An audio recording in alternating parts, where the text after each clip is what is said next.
Hello and welcome to a brand new episode of Smart Money. Now, since it is the start of a new fiscal, we thought that we should put together a plan for you to invest into 5 or 6 important products that you need to have in your portfolio. Of course, these could be the same old products, but it is never too late to revisit old and classic concepts. So our expert today is Anand Dalmia, who is the co-founder and chief business officer at Fisdom. Prior to that, he was with UBS for a while as well. Anand, thank you so much for joining us. And he has been a regular on our channel too. Anand, there are 5 or 6 products that you're going to talk about. So let's get straight to it. Mutual funds, right? Just want to start with that. In FY24, how are we placed? Because this has been a very challenging year. Any investor you speak to will say the last 3 years my returns have been subpar and really nothing to speak about. Yep. So is it still a good time? Look, I think, to invest in mutual funds any time is a good time. Yeah. It all depends on what your purpose is. So, if you look at the majority of the investors, they invested in balanced advantage funds. And the reason they've not made returns is because that portion of the balanced advantage funds didn't actually make the returns, right? So we generally tell our investors that be there for 5 years or more. And I think while the debate is out, whether active versus passive, we still believe that, mutual fund is probably the most tax efficient manner to make the best returns. Now, the categories that people choose depends on their risk profile, but the simplest categories are the multi-asset, the flexi cap, and the balance advantage. I would say people should get into it depending on what their risk profile is. Secondly, I would say we should follow some fundamental principles. Like, we keep talking about diversification, asset allocation, and don't do everything at a go. So don't put all your money at a go. So what I mean by that is try and do an SIP, or if you have a lump sum, then try and do it in an asset allocation fashion, rather than say, okay, I'll do it in equity and then I'm looking at returns on a daily basis. Okay. So you know what, in this day and age of like Google and Google Maps and AI and ChatGPT, people want all their work to be done for them, right? So we keep getting queries about what we should invest in terms of mutual funds. Which are the funds to invest in? Don't just tell us invest, but tell us the name of the funds. So if you had to pick out 2 or 3 mutual funds that one can look at, perhaps for the next 1 to 2 years, which ones would they be and why? Look, 1 to 2 years is a slightly difficult one because we just generally tell people invest for a longer period of time. I would say on the balance advantage, again, the category, if you want an asset allocation, balance advantage, we like ICICI Pru balance advantage a lot. Multi-asset is something very interesting now that people want a bit of gold also there. So, if you want debt, equity and gold, go for multi-asset. I think we like the SBI multi-asset fund a lot. And my personal favorite for people who want to invest in SIPs is, and if they want diversification, is the flexi cap category. Within that, we like Parag Parik because it also has got an international flavor to it. And we also like the Kotak flexi cap. But the issue with the Parag Parik International Fund is, right? I mean, it's underperformed so much. It's caused a lot of frustration to investors, especially after what's happened with big tech stocks in the US. You still like that fund? Look, I am a big bull on NASDAQ per se. I generally believe that, look, it's a great time. If you look at Facebook 3 months down the line, or 3 months earlier, I would say, it's almost moved up 100%, or Meta as we call it now. So I believe that tech is going to come back. Obviously because of the cost of funds, I think tech has taken a beating. But last 3-4 months, NASDAQ has recovered almost 30%. So to get a flavor of it, to make sure that if it was to come back and you want to create that alpha, I would say Parag Parik and international equities is a good 15% that you should invest in. Okay, so that's about mutual funds and we'll come to that in a bit. But I believe one of the most underrated and effective ways or products to invest in is the National Pension Scheme. Absolutely. So for people who have not invested yet, tell us about that. Look, as a salaried employee, most of us don't have a way to save tax, right? So the 180C that we always invested in is like 1.5 lakhs forever. And you've exhausted it through your housing loans, through your PPF, through your insurance products. There's something that people don't know beyond that. It is National Pension Scheme. So under 80CCD, you can invest additional 50,000 on which you've saved tax. Secondly, it's just like a mutual fund. And the cost of the fund is the lowest. So if you are more equity oriented, you can choose 60-65% equity, the rest debt. If you're more debt oriented, you can choose a more debt one. So there are 8 players there. We like HDFC, followed by SBI on the equity side. We like LIC on the debt side. So anyone and everyone who wants to save some more tax, the government has given us 50,000 rupees more. While it's not a lot of money, but I still believe that if you're, as it is going to invest, why not invest in NPS? and make superior returns as well as save some tax. So, you know, that we have that on our big wall and you can look at it there as well. So, the National Pension Scheme is what we're talking about. On the equity side, Anand likes HDFC and SBI.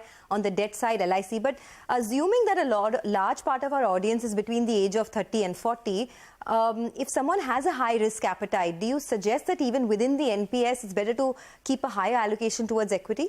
Absolutely. See, unlike mutual funds, you can't get out of NPS till the age of 60. Given that you are investing for the long term, I think equity should be where all your money should be.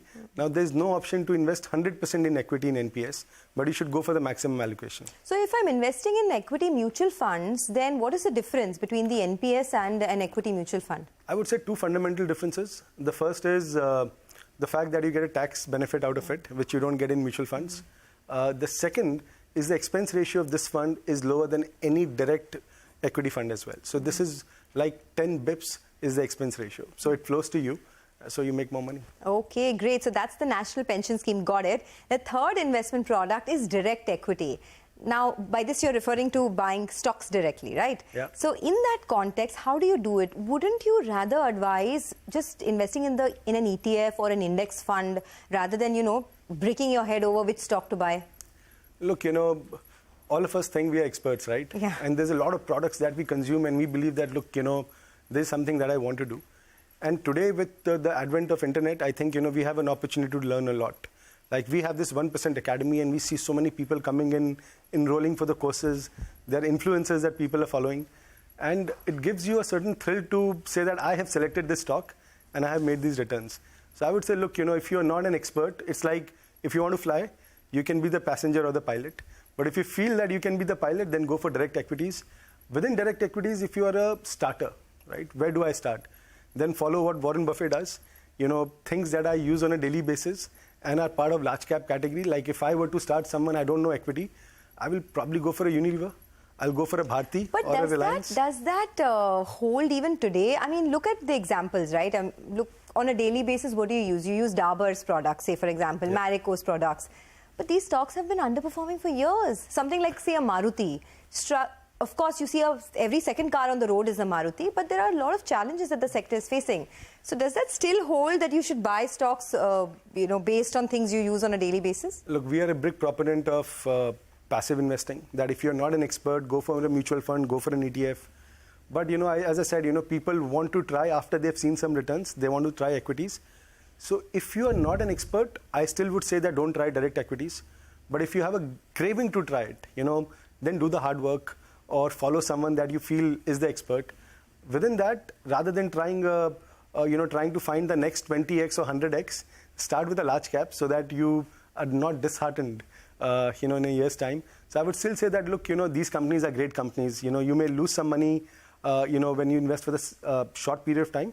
The fundamental principle that if I invest in equities, I have to do it for a period of 5 years still exists. Okay. So if you invest in equities, we do it. However, the NSE data is very different, right? It shows that 99% is option traders, and we see a lot of people option trading. That is something that we don't suggest, that if you're not an expert, don't even try that. But direct equities for the long term in blue chip companies, you can seldom go wrong. Okay. So, you know, I'm glad you said you're passionate or you prefer passive funds. Because this is an argument that I've had with every expert, right? I am a big proponent of passive funds. I think I always believe, like, why should you put all your eggs in one basket? Why should you give one fund manager your money where there's a human bias, there is a familiarity bias, there's so many things. Rather than that, just invest in a passive fund, a nifty ETF. And a disclaimer here that I put a lot of my own salary into passive funds itself. But then what is the deal with active funds? I mean, do you still go there or do you avoid it entirely for the long run? Look, you know, the jury's out. You know, it's about what creates alpha, right? Yeah. There's a set of active funds which still do it, but a lot of them have not done it. And that's the reason we say, okay, you know... I think 90% of active funds don't deliver alpha, and we know it, right? Look, you know, if you go through cycles, you know, people believe that it can happen. Yeah. It's just so happened that it has not happened so much in the last few years. Having said that, I still believe that there are a lot of these stocks which are not still discovered in India. You know, the job of a fund manager or an analyst is to find such companies. And that's the reason, you know, generally as a large cap category, I would say the passive funds are better. But if you want to try the mid cap and the small cap, that's where you try for an active fund. But if you just want large cap, I think it's more of a reflection of Nifty then, it's very difficult for a fund manager to beat or, the index. So the cost of it, today, most of these large cap funds have a 1.5 to 2% expense ratio. So, it's difficult to beat the index by 2% year on year.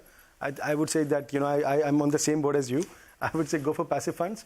But if you want to try small cap, today the best way to go for is a active mutual fund. Okay, for small caps and mid caps, if you have the risk appetite, right? Absolutely. In the large cap universe, there are anyway just a handful of stocks that generate returns. You'd rather invest in passive funds. Got that. Very interesting conversation. We're talking about all the products that you need to invest into in this new fiscal year. We'll take a quick break. Don't go anywhere. We'll also try and address some of your queries that have started to pour in. Stay tuned.